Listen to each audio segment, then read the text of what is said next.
عن عائشة رضي الله عنها قالت قال رسول الله صلى الله عليه وسلم من أحدث في أمرنا هذا ما ليس منه فهو رد متفق علیہ۔ حضرت عائشہ رضی اللہ تعالی عنہ سے روایت ہے، فرماتی ہیں کہ نبی کریم صلی اللہ علیہ وسلم نے ارشاد فرمایا کہ جس کسی نے ہمارے دین کے اندر کوئی ایسی نئی بات گھڑی جو دین میں سے نہیں تھی تو وہ آدمی، اس کی بات دونوں ہی مردود ہیں۔ آج ہمارا موضوع بڑا اہم ہے، وہ یہ ہے کہ قادیانی اور دوسرے کفار، ہندو ہیں، عیسائی ہیں، یہودی ہیں، سکھ ہیں، وغیرہ وغیرہ، ان سب سے معاملات کی حدود کیا ہیں کہ ہمیں شریعت نے کن سے کیسے ڈیل کرنے کا حکم دیا ہے۔ سب سے پہلے یہ سمجھیں کہ کفر کس کو کہتے ہیں۔ کفر کا لغوی معنی چھپانا، کسی چیز کو چھپا دینا، اس کو لغت میں کفر کہتے ہیں۔ اسی وجہ سے جو کسان ہے اس کو بھی لغت میں کافر کہتے ہیں، کیونکہ کسان بیج کو زمین کے اندر چھپا دیتا ہے۔ اور جو اصطلاح میں کافر کہتے ہیں اس آدمی کو کہتے ہیں جو اللہ کی توحید اور وحدانیت کو چھپا دیتا ہے، اظہار نہیں کرتا اس کا، اور مانتا نہیں ہے کہ اللہ ایک ہے اور حضور علیہ السلام اس کے نبی ہیں۔ تو ایسا آدمی جو اللہ اور اس کے رسول کی وحدانیت اور رسالت کو اندر ہی چھپا لے اور اس کا اظہار نہ کرے، اصطلاح میں اس کو کافر کہتے ہیں۔ اب کافروں کی 5 قسمیں ہیں، یہ ہمیں سمجھنا ہے تاکہ ہمیں پتہ چلے کہ کون کون سے کافر، ان سے ہم نے کیسے کیسے رہنا ہے۔ سب سے پہلا وہ کافر ہوتا ہے جو دل سے بھی اور زبان سے بھی دونوں طرح نہ اللہ کو مانتا ہے نہ اس کے رسول کو مانتا ہے۔ ایسے کفر کو کہتے ہیں کفر انکار، کہ یہ وہ کافر ہے جو انکاری کافر ہے۔ اس کی مثال جیسے ابو جہل اور ابو لہب، کہ یہ دل سے بھی حضور کو نبی نہیں مانتے تھے اور زبان سے بھی نہیں مانتے تھے، اس کو کفر انکار کہتے ہیں۔ دوسری کفر کی قسم ہے کہ دل سے تو اللہ کے نبی کو نبی مانا لیکن زبان سے اس کا اقرار نہیں کرتا آدمی، اس کو کہتے ہیں کفر جحود، جیسا کہ یہودی اور عیسائی، کہ وہ دل سے حضور کو سچا مانتے تھے، اس لیے کہ ان کی کتابوں میں اس کا ذکر تھا کہ آخری نبی آنے والے ہیں، لیکن زبان سے وہ کہتے تھے نہیں یہ وہ نبی نہیں ہے، وہ تو کوئی اور ہیں، وہ تو آئے نہیں، وہ تو آئیں گے، وغیرہ وغیرہ۔ تو یہ دوسرا کفر ہے، اس کو کہتے ہیں کفر جحود۔ تیسری کفر کی قسم وہ ہے کہ دل سے تو نبی کو سچا نہیں مانتا لیکن زبان سے اس کو سچا مان رہا ہے، اس کو کہتے ہیں کفر نفاق، کہ وہ بندہ جو منافق ہے اور کافر ہے، جیسا کہ عبداللہ بن ابی، یہ منافقین کا سردار تھا، حضور کے پیچھے نماز پڑھتا تھا، حضور کے بیان سنتا تھا، حضور کے ساتھ روزے رکھتا تھا، سارے کام ساتھ ساتھ ہو رہے ہیں لیکن دل سے نبی کو نبی ماننے کے لیے تیار نہیں، زبان سے ماننے کو تیار ہے، اس کو کہتے ہیں کفر نفاق۔ اور چوتھی قسم وہ ہے کہ دل سے بھی نبی کو سچا مان رہا ہے اور زبان سے بھی نبی کو سچا مان رہا ہے، لیکن دوسرا مذہب جس میں وہ پہلے موجود تھا اس مذہب کو چھوڑنے کے لیے تیار نہیں ہوتا، دل سے بھی کہتا نبی سچا، زبان سے بھی کہتا نبی سچا ہے۔ اس کی مثال جیسا کہ حضور علیہ السلام کے چچا ابو طالب تھے، کہ وہ دل سے بھی مانتے تھے یہ سچے نبی ہیں اور زبان سے بھی کہتے تھے لوگوں کو کہ ان کی تائید کرو۔ حضرت علی رضی اللہ عنہ کو خود ابو طالب نے کہا ان کے ساتھ نماز پڑھا کرو، یہ اچھے دین کے اوپر چلتے ہیں، لیکن خود جو ہے وہ بت پرستی کو چھوڑنے کے لیے تیار نہیں اور خود پہلے مذہب کو انہوں نے نہیں چھوڑا۔ اس کفر کی قسم کو کہتے ہیں کفر عناد، کہ کسی مجبوری یا ضد کی وجہ سے مذہب اسلام کو قبول نہ کرنا۔ یہ 4 کافروں کی قسمیں الگ ہیں۔ ایک 5ویں قسم وہ بالکل الگ ہے، وہ کیا؟ دل سے بھی نبی کو سچا ماننا، زبان سے بھی نبی کو سچا ماننا اور کام بھی وہی کرنا جو نبی کہہ رہا ہے اور کسی مذہب سے کوئی تعلق بھی نہیں رکھا ہوا، لیکن وہ اسلام کے اندر قرآن یا حدیث میں کوئی ایسی تروڑ مروڑ کرے کہ جس کی وجہ سے شریعت کے احکامات بدل جائیں اور شریعت کا مزاج ہی بدل جائے۔ یہ وہ قسم ہے جس کو ہم آج کے دور میں قادیانیوں سے پہچان سکتے ہیں کہ انہوں نے ختم نبوت کا مسئلہ جو قرآن و سنت کا اجماعی مسئلہ تھا اس کو ایسا تروڑ مروڑ کے رکھ دیا کہ نیا نبی ثابت کر کے رکھ دیا اور اس کی شریعت بنا کے رکھ دی۔ تو یہ کفر کی قسم ہے، اس کو کہتے ہیں کفر زندقہ۔ ایسے کافر کو زندیق اور ملحد کہا جاتا ہے۔ تو یہ 5 قسمیں کفر کی ہو گئیں۔ اب جو پہلی 4 ہیں جیسا کہ کفر انکار، کفر جحود، کفر نفاق اور کفر عناد، یہ چاروں کافروں کی قسمیں ایک ہیں، یعنی ان سب سے اللہ کے نبی صلی اللہ علیہ وسلم نے ہمیں جن تعلقات کا حکم دیا ہے وہ میں اب عرض کرتا ہوں کہ ہمارے ملک میں جتنے یہودی رہتے ہیں یا عیسائی رہتے ہیں یا ہندو رہتے ہیں یا کسی اور مذہب کو ماننے والے سکھ بھی رہتے ہیں، ہمارے ہاں وہ حکیم ہیں ایک سکھ، تو ان سب سے ہم نے کیسے معاملات کرنے ہیں؟ سب سے پہلی بات یہ کہ نبی کریم صلی اللہ علیہ وسلم نے ہمیں اجازت بھی دی ہے، حکم بھی دیا ہے اور خود کر کے بھی دکھایا ہے کہ کافروں کی ان چاروں پہلی قسموں سے معاملات کرنا جائز ہے، یعنی آپ ان سے کاروبار کر سکتے ہیں، چیزیں بیچ بھی سکتے ہیں، چیزیں لے بھی سکتے ہیں، اسی طرح ان سے قرضہ لے بھی سکتے ہیں، ان کو قرضہ دے بھی سکتے ہیں اور ان کے ساتھ کاروباری معاملات آپ کریں۔ خود اللہ کے نبی صلی اللہ علیہ وسلم اور صحابہ نے کیا۔ زید بن سعونہ یہودیوں کا ایک بڑا سردار تھا، حضور علیہ السلام نے اس سے قرضہ لیا اور قرضے کی مدت بھی طے کر لی۔ پھر بعد میں یہ جان بوجھ کے ایک لمبا واقعہ ہے، حضور علیہ السلام کے پاس تاریخ سے پہلے آ گیا اور کہا تم ایسے کہتے ہو، نبی بنے پھرتے ہو، وعدے کی پابندی نہیں کرتے۔ حضور علیہ السلام نے پوچھا بھی ابھی تو تمہارے قرضے کی تاریخ آئی نہیں ہے، مثلا یکم کو دینا تھا وہ 5-6 دن پہلے آ گیا۔ تو پھر حضور نے کہا چلو ٹھیک ہے ہم تمہیں دیتے ہیں۔ عمر رضی اللہ عنہ کو آپ نے تھوڑا ڈانٹا کیونکہ حضرت عمر رضی اللہ عنہ نے تلوار نکال لی اور کہا کہ میں اس کی گردن اتارتا ہوں، یہ آپ کے سامنے بدتمیزی کرتا ہے۔ تو جتنا قرضہ بنتا تھا اللہ کے نبی نے وہ بھی دیا اور حضرت عمر رضی اللہ عنہ کو حکم دیا زیادہ کھجوریں اس کو دو اور معذرت کرو، یہ فالتو کھجوریں اس سختی کی وجہ سے ہیں جو میں نے تمہارے ساتھ کی تھی۔ اب حضور نے کافروں سے قرضے لیے، آپ کے گھر مہمان آتے، بلال رضی اللہ عنہ کی ڈیوٹی تھی کہ تم نے ان مہمانوں کو کھانا کھلانا ہے۔ اب ایک دفعہ ایسا ہوا کچھ ہے ہی نہیں، بلال رضی اللہ عنہ نے ایک یہودی سے قرضہ لیا، دوسرے سے لیا، وہ کافی قرضے ہو گئے۔ انہوں نے کہا تو پیسے دینے کے نہیں دینے، اگر تو نے پیسے نہ دیے تو ہم تجھے بیچ دیں گے بازار میں۔ تو بلال رضی اللہ عنہ کہنے لگے یا رسول اللہ، میں اب سوچ رہا ہوں کہ میں راتوں رات کہیں بھاگ جاؤں کیونکہ پیسے تو ہے نہیں، وہ مجھے بیچ دیں گے۔ حضور علیہ السلام نے فرمایا بلال نہیں، انتظار کرو، اللہ انتظام کریں گے۔ صبح ہوئی تو کہیں سے حضور علیہ السلام کے پاس ہدیہ آیا، کچھ زیورات تھے، تو آپ علیہ السلام نے کہا جاؤ جا کے اپنا قرضہ ادا کرو۔ تو یہ معاملات اللہ کے نبی نے خود کافروں سے کیے ہیں۔ آپ صلی اللہ علیہ وسلم نے ایک کافر سے گھوڑا بھی خریدا، صحابہ نے کافروں سے اونٹ خریدے، گھوڑے خریدے، حضور علیہ السلام نے کافروں سے اسلحہ خریدا مسلمانوں کے لیے۔ اور پھر ان معاملات میں آپ علیہ السلام نے دبابہ، آج کل تو دبابہ ٹینک کو کہتے ہیں، پہلے زمانے میں دبابہ کہتے تھے، لوہے کی بڑی چادر ہوتی تھی، اس کو اپنے جو ہوتے فوجی وہ اپنے سر کے اوپر رکھتے اور بھاگ کر قلعے کی دیوار کے ساتھ اس کو ٹچ کرتے، پھر نیچے سے قلعے کی دیوار کو کھود کر اندر گھستے تھے، اوپر سے تلواریں تیر آتے تو وہ سارے اس لوہے پر لگتے، فوجیوں کو کچھ نہیں ہوتا تھا۔ اس لوہے کی بڑی چادر کا ایک عجیب سٹائل بنا ہوتا تھا، اس کو دبابہ کہتے تھے۔ تو حضور علیہ السلام نے کافروں کے پاس صحابہ کو دبابہ سیکھنے کے لیے بھیجا کہ جاؤ دبابہ سیکھ کر آؤ۔ زید بن ثابت رضی اللہ عنہ کو اللہ کے نبی نے فرمایا کہ یہودیوں کے خط آتے ہیں، ہمیں تو ان کی زبان آتی نہیں، عبرانی زبان، تو تم جا کر ان سے عبرانی زبان سیکھو۔ تو زید رضی اللہ عنہ گئے اور جا کر انہوں نے وہاں سے کافروں سے زبان سیکھی اور ان کی زبان سیکھ کر آئے اور آ کر حضور کو پھر ان کے خط کے ترجمے سناتے۔ تو اللہ کے نبی صلی اللہ علیہ وسلم نے کافروں سے معاملات کیے۔ قرآن میں اللہ نے فرمایا رحلۃ الشتاء والصیف کہ یہ جو قریش ہیں یہ گرمی اور سردی میں باہر جاتے تھے. گرمیوں میں یہ لوگ شام چلے جاتے، سردیوں میں یمن چلے جاتے، وہاں سے کافروں سے چیزیں خرید کر لا کر مکہ میں بیچتے اور یہاں سے چیزیں خرید کر وہاں جا کر بیچ دیتے.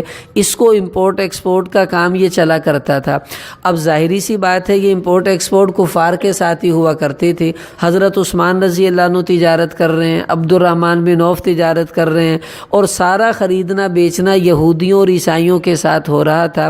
تو عرض کرنے کا مقصد ہے معاملات کرنے کا اجازت ہمارے نبی نے ہمیں دی ہے. ہم سب کافروں سے معاملات کر سکتے ہیں، پہلے 4 کافروں سے. دوسرا جو عمل ہے وہ ہے مواسات. مواسات کہتے ہیں خیر خواہی کو، بھائی چارے کو، کہ ہمارے ملک میں جتنے یہودی، عیسائی، ہندو، سکھ رہتے ہیں اگر وہ بیمار ہو جائیں تو ہمیں ان کا پتہ لینے جانا چاہیے، کیونکہ ہمارے انسانی بھائی ہیں وہ. ایک یہودی حضور علیہ السلام کی خدمت میں آتا تھا، نوجوان، کافی دن ہوئے نہیں آیا. اللہ کے نبی نے صحابہ سے پوچھا بھی کدھر ہے؟ کہا جی وہ تو بڑا سخت بیمار ہے. آپ علیہ السلام اس کا پتہ لینے اس کے گھر چلے گئے، یہودی کا پتہ لینے. تو جب وہاں پہنچے تو وہ زندگی موت کی کشمکش میں. اللہ کے نبی نے اس کا سر اٹھا کر اپنی گود میں رکھا اور اس سے فرمایا اسلم، بیٹا مسلمان ہو جا. اس نے اپنے باپ کو دیکھا، باپ نے اشارے سے کہا ٹھیک ہے ہو جا. تو اس لڑکے نے کلمہ پڑھ لیا اور جو ہی کلمہ پڑھا اس کی روح نکل گئی. حضور علیہ السلام نے فرمایا الحمدللہ الذی انقذہ من النار، تمام تعریفیں اس اللہ کے لیے ہیں جس نے میرے ایک امتی کو دوزخ سے بچا لیا. آپ کو اتنی محبت تھی ان لوگوں سے کہ ان کا پتہ لینے ان کے گھر چلے جاتے تھے. ایک عیسائی عورت تھی، وہ بیمار ہو گئی، حضور علیہ السلام اس کا پتہ لینے اس کے گھر چلے گئے. اب بتاؤ، یہودی لڑکے کا پتہ لینے گئے، عیسائی عورت کا پتہ لینے گئے. ہمارے بھی ذمے ہے، مواسات کہتے ہیں کہ اگر ان پر وہ بیمار ہیں تو ہم ان کا پتہ لینے کے لیے ان کے پاس چلے جائیں. اسی طرح مواسات میں یہ داخل ہے کہ ان کا کوئی نقصان ہو جائے تو ہم افسوس کرنے کے لیے ان کے پاس چلے جائیں. کوئی حرج نہیں، ان کا کوئی مر گیا افسوس کرنے کے لیے جانا کوئی مسئلہ نہیں. اللہ کے نبی تو اتنا لحاظ کرتے تھے کہ یہودی کا جنازہ جا رہا تھا، حضور علیہ السلام بیٹھے ہوئے تھے، تو جب جنازہ گزرا آپ صلی اللہ علیہ وسلم یہودی کا جنازہ دیکھ کر کھڑے ہو گئے اور پھر آپ کی آنکھوں سے آنسو بھی آنے لگے. تو اب یہ یہودیوں کے جنازوں کی تعظیم اللہ کے نبی نے کی ہے. اس سے پتہ چلا کہ ان 4 قسم کے کافروں سے مواسات، خیر خواہی، بھلائی اور آپس کے اندر بھائی چارے کی جو کیفیت ہے، جس کو ہم کہہ لیں کہ خیر خواہی، یہ کرنا ہمارے لیے جائز ہی نہیں. ہمیں اس کا حکم حضور علیہ السلام نے دیا ہے. ان پر ہم ظلم و زیادتی نہیں کر سکتے. ایک حدیث میں آپ نے فرمایا جس آدمی نے کسی کافر ذمی جو ہمارے ملک میں رہتے ہیں، اگر کسی ایسے کافر کو کسی نے قتل کر دیا، اللہ کے نبی نے فرمایا مارا مسلمان نے ہے، تو قیامت والے دن میں اس کافر کی طرف سے وکیل بن کر اللہ کے دربار میں اس مسلمان کے خلاف جھگڑا کروں گا. اب اندازہ لگائیں ہمارے نبی نے ہمیں کتنا کافروں سے حسن سلوک کا حکم دیا ہے کہ ہم ان کے ساتھ خیر خواہی کا معاملہ کریں. آپ صلی اللہ تعالی علیہ وسلم نے دیکھیں منافقین، یہ بھی 4 قسموں میں داخل ہے، کفر نفاق. عبداللہ ابن ابی وہ آدمی ہے جس نے اللہ کے نبی کی بیوی پر زنا کی تہمت لگائی، حضرت عائشہ رضی اللہ عنہ پر. پھر اس نے مسلمانوں کو ستایا، حضور کو برا بھلا کئی موقعوں پر کہا. لیکن آپ علیہ السلام نے معاملہ کیا کیا؟ جب یہ بیمار ہوا حضور علیہ السلام اس کا پتہ لینے چلے گئے. یہ مر گیا. مرنے کے بعد اللہ کے نبی نے اپنا کرتا اتار کر اس کے کفن کے لیے دے دیا. اتنی کافروں سے خیر خواہی اللہ کے نبی نے کی. پھر جب یہ عبداللہ ابن ابی مرا تو حضور علیہ السلام نے اس کا جنازہ خود پڑھایا. اس وقت ابھی حکم نہیں تھا کافروں کا جنازہ نہ پڑھنے کا. جب یہ قبر میں اتر گیا، سب سے بڑی بات آپ دیکھیں، حضور علیہ السلام نے اس کی قبر سے اس کو نکالا تھوڑا سا باہر اور اس کے منہ کے اندر اپنا لعاب ڈالا اللہ کے نبی نے. اتنا کافروں کے ساتھ تعلق رکھنے کا اللہ کے نبی نے اپنے عمل سے ہمیں بتایا کہ جو یہودی، عیسائی، ہندو، سکھ جو بھی کافر ہیں، آپ ان سے خیر خواہی کریں، اچھا معاملہ کریں، ان کو اپنے قریب کریں تاکہ وہ اسلام سے متاثر ہو کر اسلام میں داخل ہو جائیں. یہ معاملات کرنے کا حکم ہمارے نبی نے ہمیں دیا. اب جو پانچویں قسم ہے کافروں کی اس کو کہتے ہیں کفر زندقہ، زندیق۔ اس قسم کے ساتھ ہمیں کیسے چلنا ہے یہ بھی ہمارے نبی نے ہمیں بتایا۔ سب سے پہلے یہ سمجھ لیں کہ یہ دو قسم کے معاملے میں نے بتایا، معاملات کرنا اور مواسات، لین دین اور خیر خواہی، یہ ہر قسم کے کافروں سے جائز ہے۔ لیکن تیسرا جو معاملہ ہے اس کو کہتے ہیں موالات، کہ دل سے دوستی رکھنا اور ان کو اپنا قریب دوست بنانا، یہ کسی کافر کے ساتھ بھی مسلمان کا ایسا تعلق اسلام میں جائز نہیں۔ اللہ نے قرآن میں فرمایا لا تتخذوا اليہود والنصارى اولیاء، کہ اے ایمان والو تم یہودیوں کو، عیسائیوں کو اپنا دوست نہ بناؤ، کیونکہ یہ اللہ اور اس کے رسول صلی اللہ علیہ وسلم کے تو دشمن ہی ہیں۔ لیکن ان سے خیر خواہی کر لو کوئی بات نہیں، معاملات کر لو کوئی بات نہیں، دوستی کرنے کی اجازت ان کے ساتھ بھی ہمیں نہیں ہے۔ لیکن جو زندیق ہیں کافر، وہ کون ہوتا ہے کہ جو اسلام کا لبادہ اوڑھے، اپنے آپ کو مسلمان کہلوائے، لیکن مسلمان کہلوانے کے ساتھ ساتھ اسلام کی جڑوں کو کھوکھلا کرے، یعنی احکامات اسلام میں ایسی تڑوڑ مڑوڑ سے کام لے کہ جس سے شریعت کا حکم بالکل بدل کر رہ جائے، جیسا کہ ختم نبوت کا مسئلہ۔ اب یہ قرآن و سنت میں متفقہ اور اجماعی مسئلہ ہے، اس میں کوئی ایسی بات نہیں ہے۔ حضور علیہ السلام کی 210 حدیثیں، اللہ پاک کے قرآن کی 100 آیتوں سے یہ مسئلہ ثابت ہے۔ اب انہوں نے اس مسئلے کو ایسا تڑوڑ مڑوڑ کے بیان کیا کہ نوئی جی وہ نبوت چل رہی ہے، اصل میں اللہ کے نبی کا سایہ تو دنیا میں اب بھی موجود ہے، اور غلام احمد قادیانی اصلی نبی نہیں، یہ نبوت کا سایہ ہے، حضور علیہ السلام کا اس کو سایہ بنا دیا انہوں نے۔ تو اس توڑوڑ مڑوڑ کرنے والے آدمی کو زندیق کہتے ہیں۔ یہ سب سے خطرناک کافر ہوتا ہے۔ کیوں؟ پہلے جو چاروں کافر ہیں وہ اپنے آپ کو کافر ہی کہتے ہیں، وہ کہتے ہیں تسی مسلمان ہو، اسی مسلمان نہیں ہے گے، اسی کافر ہیں۔ اب ان سے ہمارے مذہب کو کوئی خطرہ نہیں ہے، کیونکہ وہ اپنی علیحدہ پہچان کرواتے ہیں، ہماری علیحدہ پہچان ہے۔ یہ جو پانچواں کافر ہے زندیق، یہ اس لیے زیادہ خطرناک ہے کہ یہ اپنے آپ کو کافر نہیں کہتا، یہ کہتا ہے میں مسلمان ہوں، مجھے مسلمان مانو، اور کہتا ہے تم بھی مسلمان ہو، میں بھی تمہارا مسلمان بھائی ہوں، حالانکہ یہ مسلمان نہیں ہے۔ تو اب اگر کوئی ہندو مسلمان ہونا چاہے گا تو وہ اسے بھی مسلمان سمجھے گا، ہمیں بھی، کیونکہ یہ بھی کہہ رہا ہے میں مسلمان ہوں، ہم بھی کہہ رہے ہیں ہم مسلمان ہیں، تو اس کے لیے ہم دونوں برابر ہیں۔ اسے نہیں پتا، وہ کہتا ہے یار دوویں نماز پڑھ دے، دوویں روزہ رکھ دے، دوواں دیاں داڑیاں، دوواں دے سر تے پگڑیاں، دونوں قرآن پڑھتے ہیں، دونوں ہی ایک اللہ کو مانتے ہیں، دونوں ہی نبی کو مانتے ہیں، تو فرق کیا ہوا؟ اب اس کو اس باریکی کا پتہ نہیں ہے کہ یہ اندر اندر کیا کام دکھا رہا ہے، یہ ہمیں پتہ ہونا ضروری ہے۔ اب جو قادیانی ہے یہ پانچویں قسم کے کافر ہیں۔ اب ان سے کیسا تعلق رکھنے کا حکم ہمارے نبی نے ہمیں دیا؟ حضور علیہ السلام کے زمانے میں ایک کافروں کی قسم تھی، اس کو قدریہ کہتے تھے۔ قدریہ وہ فرقہ تھا جو تقدیر کا انکار کرتے تھے کہ تقدیر کوئی نہیں ہے۔ اب یہ بھی کافر ہیں، انہوں نے تو ایک مسئلے کا انکار کیا، قادیانیوں نے تو بڑے مسئلوں کا انکار کر رکھا ہے۔ تو حضور علیہ السلام نے فرمایا لا تجالسوا اہل القدر، ابو داؤد شریف میں روایت ہے کہ تم لوگ قدریہ لوگوں کے ساتھ، زندیق لوگوں کے ساتھ، قادیانیوں کے ساتھ بالکل نشست و برخاست رکھنے کی تمہیں اجازت نہیں ہے، نہ ان کے ساتھ بیٹھنا ہے۔ لا تجالسوا کے اندر سب باتیں شامل ہیں، نہ تم نے ان سے کاروبار کرنا ہے، نہ تم نے ان سے دوستی لگانی ہے، نہ تم ان کے ساتھ اٹھ بیٹھ سکتے ہو، نہ ہی تمہارا ان کا آپس کا آنا جانا اکٹھا ہو۔ بالکل سوشل بائیکاٹ کرنے کا حکم ہمارے نبی نے دیا۔ ابو داؤد شریف کی روایت ہے کہ لا تجالسوا اہل القدر، ان لوگوں کے ساتھ اٹھنے بیٹھنے کی ہمیں اجازت نہیں ہے۔ سوشل بائیکاٹ کس کو کہتے ہیں؟ کہ قطعاً ہمارا ان سے کسی قسم کا تعلق نہ ہو، نہ بازار کا، نہ محلے کا، نہ مسجد کا، نہ رشتہ داری کا، کوئی تعلق ہمارا ان سے نہیں ہونا چاہیے۔ یہ پہلا حکم اللہ کے نبی نے دیا۔ دیکھو پہلے چاروں کافروں کے ساتھ ہم خرید بیچ بھی سکتے ہیں، اٹھ بیٹھ بھی سکتے ہیں، ان کے ساتھ ان کے بیمار پرسی بھی ہم کر سکتے ہیں۔ ان کے بارے میں اللہ کے نبی نے فرمایا ام مریضوا فلا تعادوہم، اگر یہ قادیانی بیمار ہو جائیں تو تم نے ان کا پتہ لینے نہیں جانا، ان کا پتہ لینے خود گئے ہیں یہودیوں کا، ان کے بارے میں کہا ان کا پتہ لینے نہیں جانا۔ وَإِن مَاتُوا فَلَا تَشْهَدُوهُمْ، اگر یہ مر جائیں تو تم نے ان کے جنازے میں بھی نہیں جانا۔ اور حضور علیہ السلام نے فرمایا وَلَا تُفَاتِحُوهُمْ، اور اپنی پنچایتوں میں ان سے کبھی فیصلہ بھی تم نے نہیں کروانا۔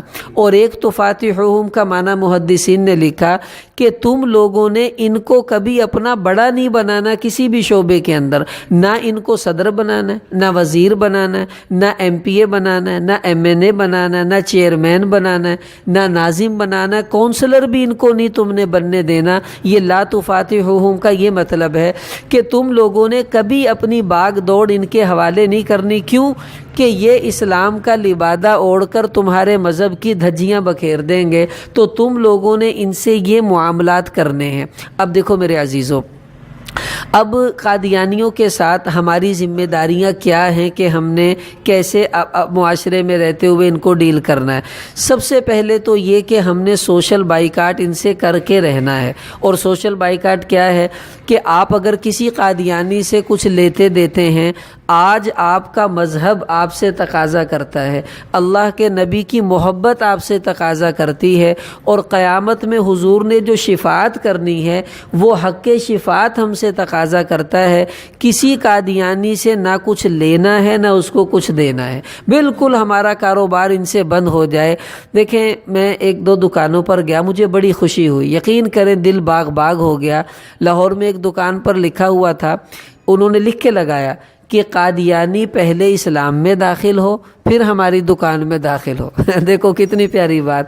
اب ہم اگر تاجر ہیں اور ہمارا کوئی آفس ہے تو کیا ہم یہ بات لکھ کے لگائیں گے؟ اللہ کی قسم، اور کوئی بات ہمیں جنت میں لے جائے نہ لے جائے، یہ عمل اللہ کے نبی کو اتنا خوش کر دے گا، ہو سکتا ہے یہ ہمارے جنت میں جانے کا ذریعہ بن جائے۔